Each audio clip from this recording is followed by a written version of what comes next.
So here we have the Hyundai i800 automatic on a 66 plate.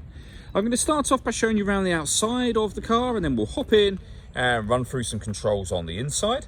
But from the outside, you can see it's a 5-door car with alloy wheels and tinted windows. We'll start off inside the boot area and then work our way around the rest of it from there. As we approach the boot, you can see we have reversing sensors. Loads of boot space as well, especially when you consider that currently all of the seats are in place. There's 8 seats in total if you include the driver's seat. And as I say, loads of space available to you. Okay, so we're just going to work our way back round to the front of the car, and then we'll jump in and run through some controls. Before we do that, I just want to show you inside the rear section of this car. So the sliding door is open on this side now, as you can see. You have your middle row of seats. You also then have access to those rear seats by lifting this handle. The back of the seat will flip and slide, and as you can see, you get loads of room in the back as well. Just briefly before we climb in, I think it's well worth seeing the interior from this exterior point of view. There's plenty to run through on the dashboard, so let's hop in and we'll do that right now. Okay, now that we're inside, we're going to start with the dials. On the left-hand side, we have the rev counter, we have the speedometer in the middle, and on the right-hand side, the fuel gauge and coolant temperature gauge. And also over on the right there, it will show you what gear this car is currently in, as it's an automatic. We are in park at the moment. In the center, you have the total miles for the car, which are 93,279. If we back out to the steering wheel, on the left-hand side, we have stereo controls. And on the right hand side, we have phone controls just there.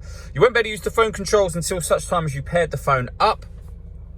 And that is done over on the central screen area just here. Hit the phone button and then use the corresponding numbers to do whatever it is you want to do here. So press number 2 to add new phone. For example, we're going to cancel at this point in time.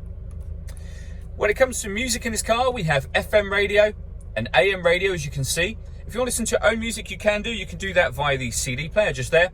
Nothing is connected or inserted at the moment, but as well as the CD player, you do have auxiliary and USB inputs as well. And the main volume for the stereo is just to the left-hand side there. Working our way down, we have the gear lever for the fully automatic gearbox. If we move that out of the way, you'll see that we have air conditioning above that. So you can determine the fan speed, the temperature, so warmer, colder.